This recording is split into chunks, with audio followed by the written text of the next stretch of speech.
BGD DIVA 2!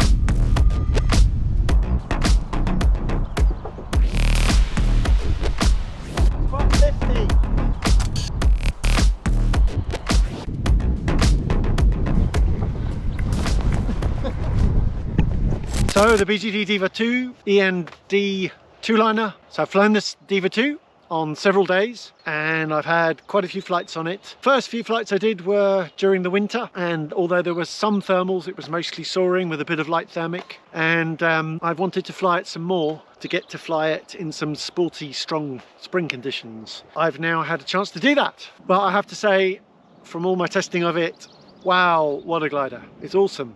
It really is an awesome wing. BGD have smacked the ball out of the park with the DIVA 2. The performance is the best, I think it's the best performing D-wing I've ever flown or seen, and that's after quite a bit of flying and testing and flying against other END wings. And of course the reference is the Ozone Xeno 2, which is obviously an awesome wing as well. But my impression is that the DIVA 2, well, I think it's the best performing D-wing I've ever flown. What also I've been really impressed by, that I was really wanting to check out, is the pilot demands are surprisingly not at the high end of the D class. I found the pilot demands are kind of more around the mid-D. It's actually a very, for the class, it's a D-wing, it's definitely a D-wing, so bear that in mind, but for the D class, I think it's actually a very comfortable glider to fly, even in very sporty conditions. I think the comfort level is similar to the Niviuk Peak 6, but I think it has more performance. The DIVA 2 is kind of more performance orientated. Peak 6 is kind of more nimble handling orientated, and they're both awesome wings. I love them both. Straight away I can say with the DIVA 2, I'm very, very impressed by it. What an awesome glider.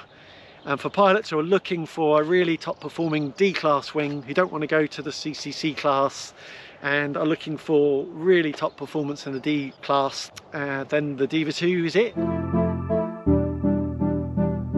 Let's talk a bit more about it. So on the ground, I think again the pilot demands are not particularly high for the class. It's very manageable in a whole variety of conditions. I have actually managed to ground handle and play around with and launch it a lot in everything from very, very light scratchy conditions. I've even done forward launches in nil wind. The ground handling is really very manageable for the class. I found launching in all conditions.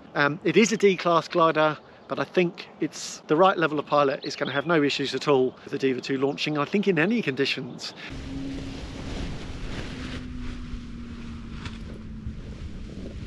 BGD DIVA 2! I mean, the takeoff, the glider is so solid above your head and bites through and cuts through the air really nicely. It doesn't have a tendency to pitch around and move about a lot, and doesn't require a lot of active piloting, so it's very good for on the launch taking off.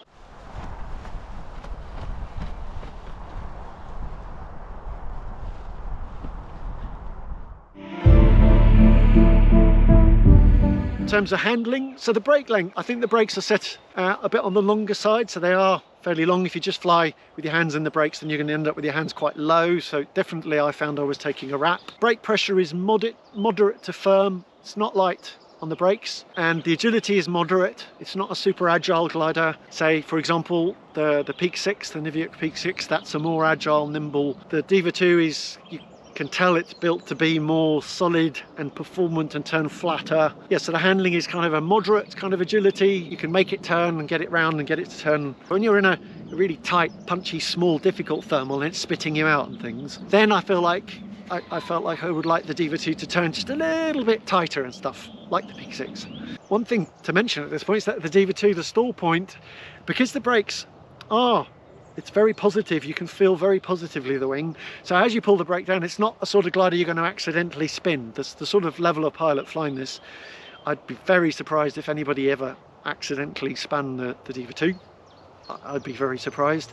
And it's something that you can actually really stuff the brake round and get the glider, and then it can turn around nicely.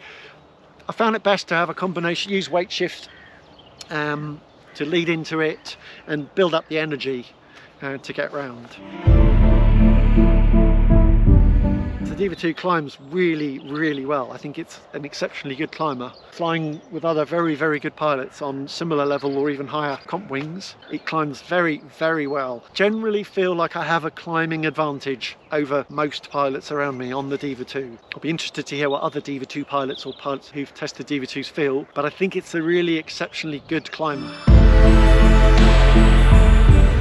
The wing does move around a bit, but I don't find it does so excessively. And also it's kind of a moving around that kind of is to dampen out chop and turbulence, but it doesn't seem to sort of dampen out the feeling of the air too much. So that's a really good combination. I'd say the feedback is on the moderate side. It's not a high feedback glider and it's not a very muted glider. It's kind of in the middle of those two. It's a moderate feedback. But I did notice that when I'm getting low and there's weak thermals around and I'm trying to get, and it's like you need to sniff out the bit of lift, then I found it was very good at finding that lift. And then conversely, in really choppy active air, the glider moves about a bit, but it's kind of dampening out the excessive turbulence and stuff like that, and making it actually feels more comfortable.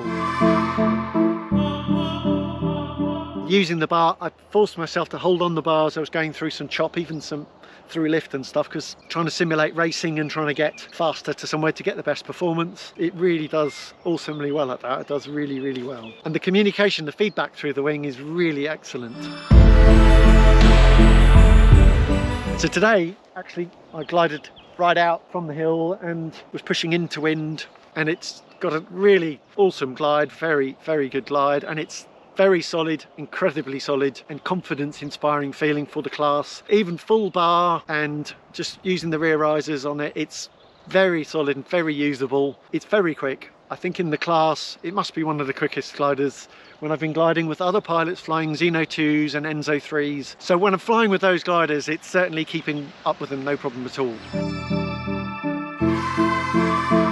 So the rear risers, I find them, they are firm, they're not light. They are firm, but they're very direct, and they have very good feeling and control. So just working on the rear risers, that's generally what all you need, really, I think, for most of the time. It's only when you get a really sporty, sudden, violent bit of air that I think then you want to go back onto the brakes to catch the wing. I haven't actually had that, to be really honest. The point is that it's a very, very usable two-liner to fly and keep flying on the rear risers. Some gliders are very light on the rear risers but vague, and you can't really feel what's going on. You kind of go, what's happening with the wing?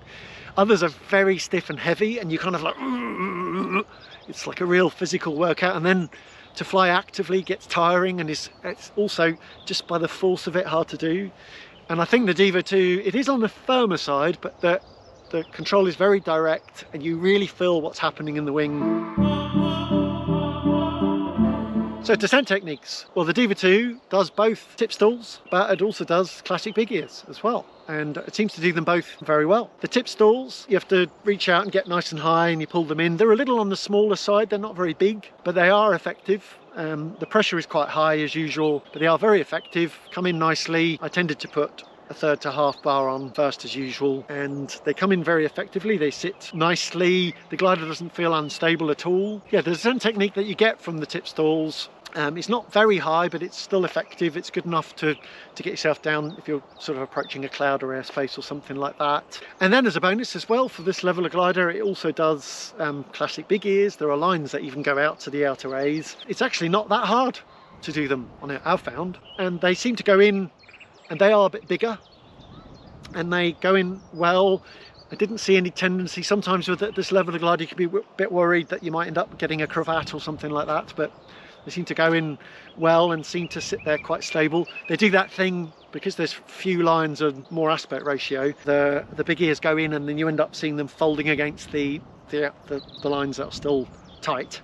And in a way that sort of creates a bit more drag, which helps you get down. Spirals, I found the Diva 2 very manageable. It is a high aspect ratio glider with longer lines, lots of speed. It does pull quite high Gs, but certainly just normal, and I think again maybe a bit relatively easy to manage for the class. The glider is so solid that it doesn't have a tendency to keep like losing the tips and things like that. It's really solid, and I found it manageable coming out of it. So I found it all very manageable. It's the kind of nothing special to report, apart from, I'd say, a bit on the easy side for the level of the class of wing. Doing wing overs and playing around on the Diva 2, it's actually really nice to do that. It's not a very playful and energetic glider. It does build up because it has a lot of speed and performance. You can build up a lot of speed and you can do really big wing overs on it, but I'd say that its nature is a little bit more to be sort of, to turn calmer and flatter and be more efficient. So it's not, it's sort of more geared in that direction, but it's certainly still fun. Coming into land, so I did quite a bit of testing of the glider. For me, for the level of glider, especially when you consider the performance, the forgivingness on the stall point it's surprisingly high. It's surprisingly forgiving.